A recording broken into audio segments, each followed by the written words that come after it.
We have a video on our timeline. I just want to remove the grain in this video. So as you can see, this video contains a lot of grain, especially in these shadowy regions, and this video is shot using one single light in a dark room, so this is having a lot of grain. So to fix this, we can use two effects. Now you might say there are a lot of AIs which you can use to denoise these footages, but they're pretty expensive. I don't have money to buy them. Even if I have, I won't spend them to buy.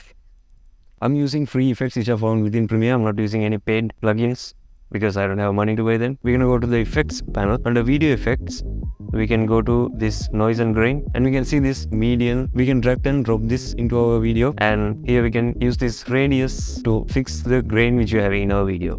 So if we zoom into our video, here we can see there are a lot of grain on my face and also in these shadow regions.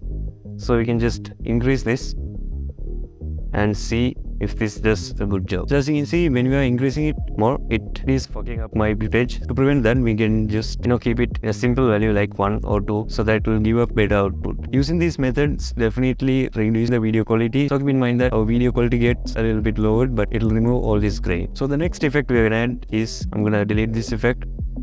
Then we can search for VR denoise. We can drag and drop this into our video. As you can see, it's already removing the noise, but my face has got fucked up. To prevent that, we're gonna fix it at 0 and then expand this effect, because we can do precise adjustments using this thing and then slightly increase it till we get the desired amount of denoise. I think this 0.06 does a better job, but as you can see, my face is still got fucked up. Now let's say you want to use this effect twice on the same video. For example, I want to use this VR denoise effect in a different value on my face and then a different value for the background. So for that, what you can do is, I'm going to remove this effect from this video, press Alt, bring it up so that I can have a duplicate of this video, and then under opacity, click on this ellipse tool and then create a mask around the face, and then use this button to track this mask forward, and then after you're done it forward, you can just track this backward too. When you are using Premiere auto track feature, make sure that you have turned on this preview so you can see what Premiere is doing while it's masking. So if mask gets out of the object, you can just stop auto masking and then fix it at the position you want and then start it again.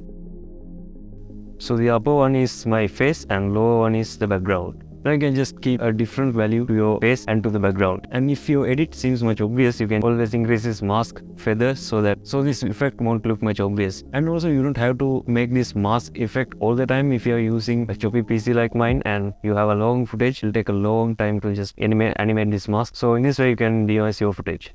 Thanks for watching. Make sure to subscribe and